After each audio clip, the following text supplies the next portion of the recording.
Coucou tout le monde, c'est Jelly. Comme vous le savez déjà, ça fait plus de 7 ans que j'habite au Japon maintenant. Et malgré quelques différences culturelles de temps en temps, j'ai quand même largement eu le temps de m'habituer à la vie à Tokyo. Et croyez-moi, quand vous vous êtes habitué à certaines choses, ça devient très difficile de vivre sans. C'est pourquoi aujourd'hui, j'ai décidé de vous parler des 5 choses de ma vie à Tokyo dont je pourrais plus me passer.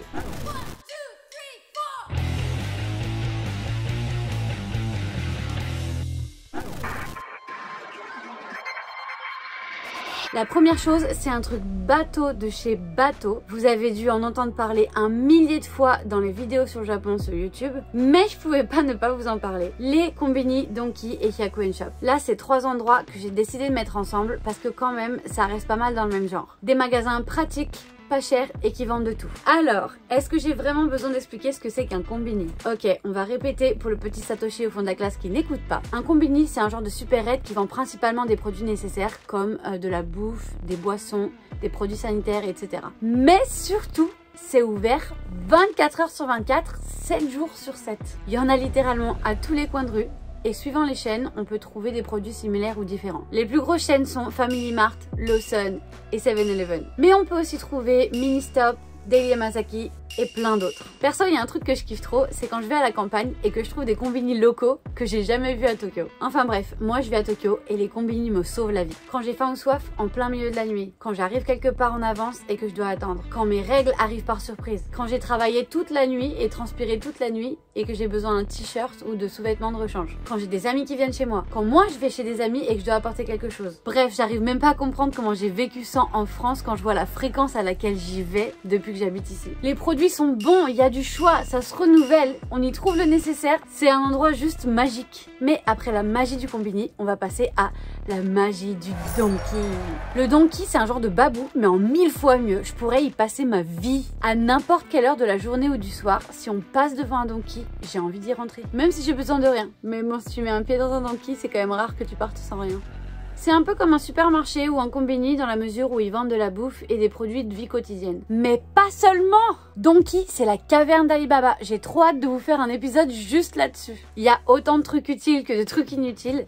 Il y a un choix de ouf, il y a des gadgets en tout genre. Et en plus de ça, c'est ouvert jusque tard le soir, voire des fois même 24 heures sur 24. Sérieusement, pour moi, c'est l'un des meilleurs trucs du Japon. Mais il y a un autre endroit que j'adore, c'est le Hyakuen Shop ou Hyaking. C'est un genre de magasin tout à 2 € ou tout à 10 francs, comme on disait quand j'étais petite.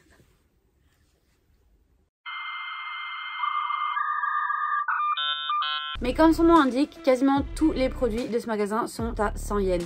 C'est pour ça qu'il n'y a pas d'étiquette, sauf pour les produits qui sont pas à 100 yens, parce qu'il y en a qui sont à 200, 300, 500 yens, même des fois à 1000 yens. Mais pour tous les autres, il n'y a pas d'étiquette parce qu'ils sont automatiquement à 100 yens. Je vais pas m'attarder là-dessus parce que en vrai, si je peux, j'aimerais vous faire des vidéos individuelles sur chacun de ces endroits. Du coup, si ça vous intéresse, n'hésitez pas à vous abonner et à activer la petite cloche, comme ça vous serez au courant si jamais je sors ces vidéos. Au Japon, il y a l'air conditionné dans quasiment toutes les maisons et tous les apparts. Je comprends même pas pourquoi on n'a pas ça en France. J'ai pas vu un seul radiateur mural depuis que je suis au Japon. Après, même avec l'air conditionné, ça n'empêche pas qu'en hiver, des fois, on doit utiliser un petit chauffage ou en été, on doit utiliser un petit ventilateur. Mais c'est tellement génial de pouvoir rentrer chez soi et de pouvoir activer l'air conditionné. J'imagine que c'est à cause de l'humidité que l'air conditionné est installé comme ça quasiment automatiquement partout au Japon. Mais quand même, ce serait pas du luxe en France. Ne serait-ce que pour pouvoir dormir en été et surtout pour ne pas déprimer en hiver parce que j'ai une grosse tendance à déprimer quand il fait froid. Je me rappelle en France, en hiver, quand je sortais de la douche, je m'enroulais dans ma serviette, je m'accroupissais et je me posais comme ça, dos contre le radiateur mural, en mode petite boule pathétique. Coucou tout le monde, c'est Jelly. Dis-toi, la dernière fois que j'étais en France, j'ai eu tellement de mal à m'habituer au froid, alors qu'on était seulement en octobre. Après, c'est vrai qu'on essaie de pas trop en abuser parce que ça coûte en électricité et que du coup, c'est pas forcément bon économiquement parlant ou écologiquement parlant. Mais il y a des fois, c'est limite une histoire de santé physique, voire mentale. Moi, j'ai passé des étés au Japon où je pouvais pas dormir pendant des nuits parce qu'il faisait trop chaud. Et il y a un moment donné où t'es obligé d'allumer l'air conditionné. Et du coup, t'es bien content de l'avoir. Attendez une seconde, ne me sautez pas dessus. Bien évidemment, j'étais au courant que les Japonais ont cette culture du thé et qu'ils en boivent plus que nous. Mais ce qui m'a surprise, c'est que l'eau soit quasiment remplacée par le thé. Dans beaucoup de restaurants, on t'apporte du thé à la place de l'eau. Des fois il est froid, des fois il est chaud. Pendant les tournages, le staff nous propose quasiment que du thé. Je connais des modèles qui soit elles aiment pas le thé, soit elles ont un problème médical qui fait qu'elles peuvent pas boire de thé.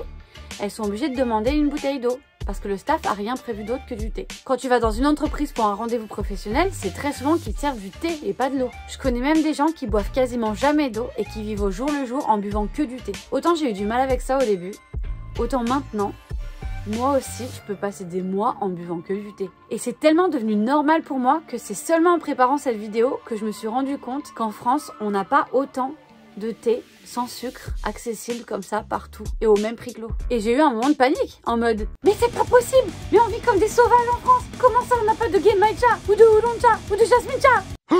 You savages! C'est vraiment devenu un indispensable de ma vie quotidienne, tellement que des fois je me force à boire de l'eau histoire d'y aller mollo sur la théine.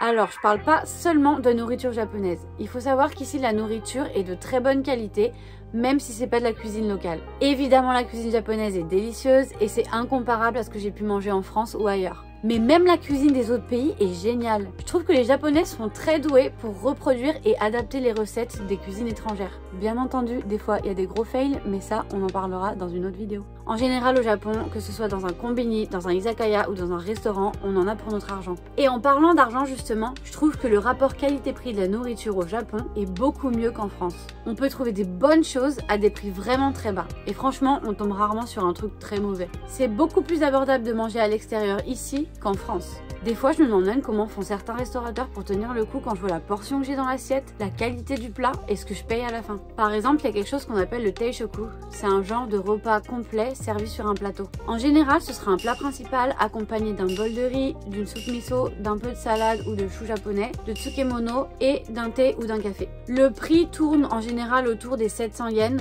à peu près 6,50 €, mais ça va dépendre du restaurant et du plat principal. En tout cas, à la fin, on est bien souvent rempli et satisfait.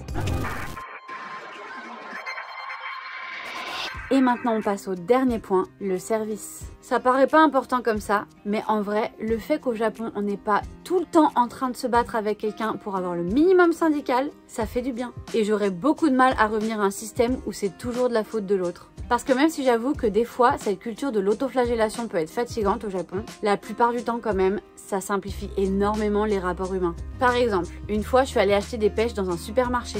Il faut savoir qu'au Japon, tu peux pas toucher les fruits, les retourner, etc.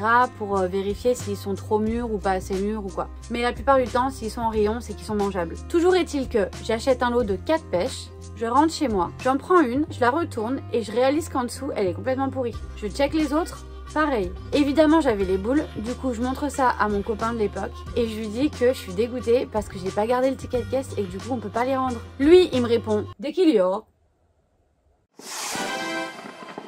I would like to thank Harvey Weinstein. Et du coup, on retourne au supermarché ensemble avec les pêches. Il demande à parler à un responsable, il lui explique la situation et au final, il nous a échangé les pêches avec d'autres en parfait état. Pas de scandale, malgré le fait qu'on n'avait pas le ticket de caisse, le responsable nous a écoutés, il s'est excusé et il a répondu à notre demande. Et ça, les gens, c'est quelque chose d'omniprésent au Japon. Le client est roi pour de vrai. Et même si le client lève la voix et s'énerve, le staff restera ultra poli et va faire de son mieux pour régler le problème. Par contre, du coup, je trouve que des fois, il y a un peu d'abus de pouvoir de la part des clients. En France, le nombre de fois où c'était clairement de la faute du professionnel et que j'ai dû me bagarrer pour leur prouver que j'avais raison et que malgré ça, j'ai obtenu ni dédommagement ni excuse, il y a de quoi péter un câble. Et quand tu vis dans un pays où tu sais que quand t'as un problème, tu vas tomber en face de quelqu'un qui va te dire « Je suis vraiment désolée de savoir que vous avez eu ce problème, nous allons régler ça ». Et ben, t'as plus du tout envie de supporter le comportement merdique de certains professionnels dans certains autres pays. On arrive à la fin de cette vidéo, j'espère que ça vous a plu. Ma première vidéo était assez longue parce que j'avais énormément de choses à dire dessus. Du coup, j'avais envie de vous faire une vidéo un petit peu plus courte cette fois-ci. Je suis très curieuse de savoir lequel de ces points vous aimeriez le plus savoir en France, donc n'hésitez pas à me laisser votre avis en commentaire. Mais aussi, n'hésitez pas à me laisser des questions, des idées de thèmes, des choses dont vous voudrez que je parle dans mes prochaines vidéos. Comme d'habitude, si vous voulez parler un peu plus de la vidéo d'aujourd'hui ou si vous avez des questions, retrouvez-moi sur Twitch, dimanche à 13 h, comme tous les dimanches à 13 h. Et pour finir, si vous aimez ce genre de vidéos, n'hésitez pas à vous abonner à ma chaîne, à activer la petite cloche et aussi à vous abonner au reste de mes réseaux sociaux pour ne pas manquer les prochaines vidéos ou mes futurs projets. En attendant, je vous souhaite plein de bonnes frites croustillantes et je vous dis bye bye, peaches.